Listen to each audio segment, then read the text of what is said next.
Good afternoon. This is the free market update, Simpler Futures, Monday, March 28, rolling into the end of month, end of quarter.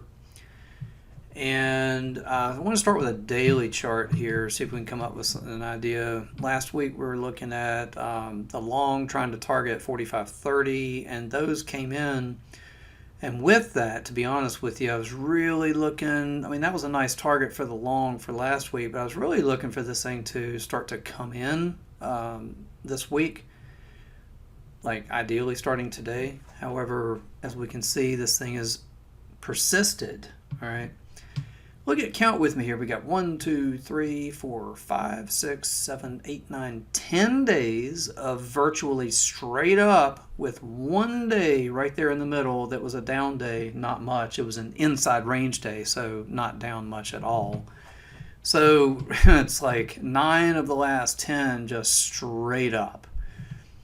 We're one time framing higher on the daily and the weekly charts. However, maybe the monthly not so much, but the daily and the weekly are definitely, still positioned long. And the way the one-time framing, and that means that it's making higher lows.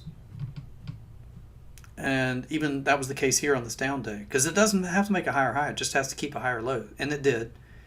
So still one-time framing up even with that one down day, because it was held the prior day's low. So still one-time framing up.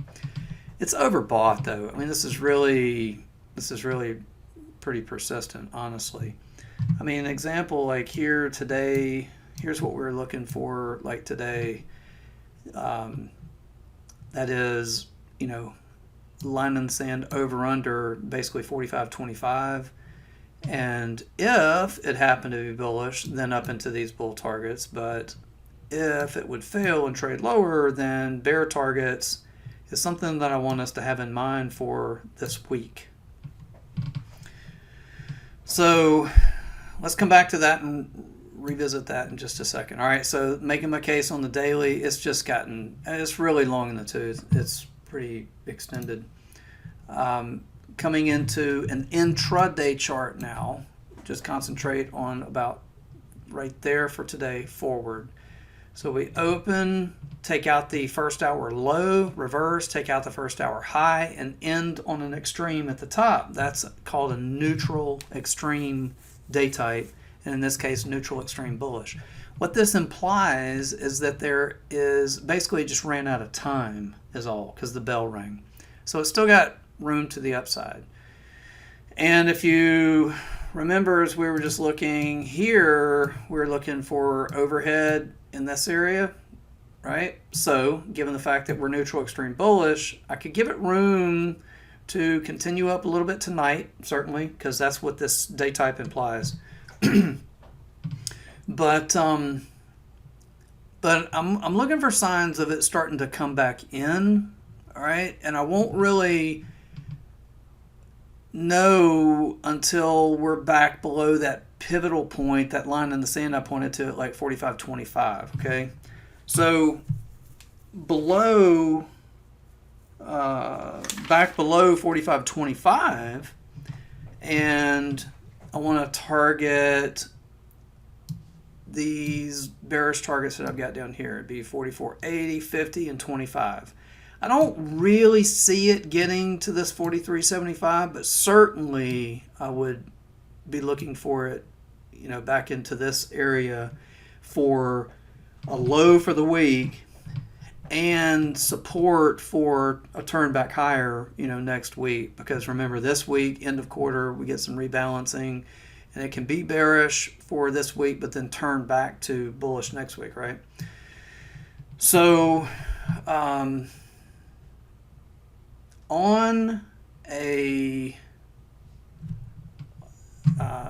all right, so neutral extreme day type today, continuation to the upside, target 45, like 85 or something right there. Signs of it starting to roll and come back in, target 45.25 as the pivotal kind of line in the sand here for the week. Below there, we go 44.80, 50, and 25. Those are fib levels on the daily. So 80, 50, and 25 on the down. 44 80, 50, and 25 on the down. Expect support there to base and turn back up next week.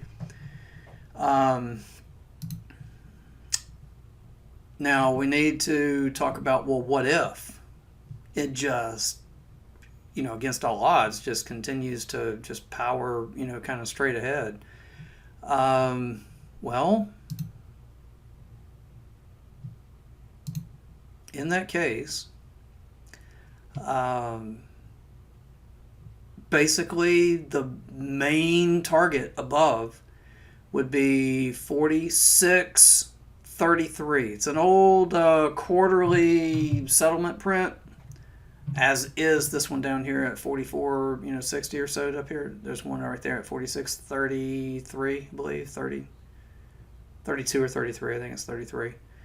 So the way that would, in my opinion, come in would be that it finds a little overhead, comes in, finds the 45.25 support at 25 at the over-under pivotal line in the sand for the week, and turns from there back up.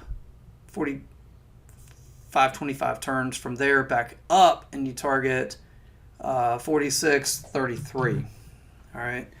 I was looking for some, Thursday is the last day of the month, and I'll be with you Wednesday night videos, and so we can make a plan for that. But there's a tendency for price action right there on that last day of the month also. Two real key important events this week too you want to keep mindful of is the core PCE on Thursday, and then the non-farm payroll on Friday. But look, against all odds, I mean, 9 for the last 10 is just absolutely straight up. I would have imagined by now we'd have started to get a little bit of pullback, but it's not yet. It's not. So 45 quarter, that's sort of the pivotal spot for the week. So if it reaches up there into 85 and comes back and holds 25, then you're up to 46.33. Reaches up to 85, fails, comes down to 25, breach. Then we go bearish, 44.80, 50, and 25 on the down. And that's that'll do it. I mean, really, that's an over/under with targets. Lean bullish above and bearish below that 25, and got a target that's 100 higher, and you got a target that's basically 100 lower from the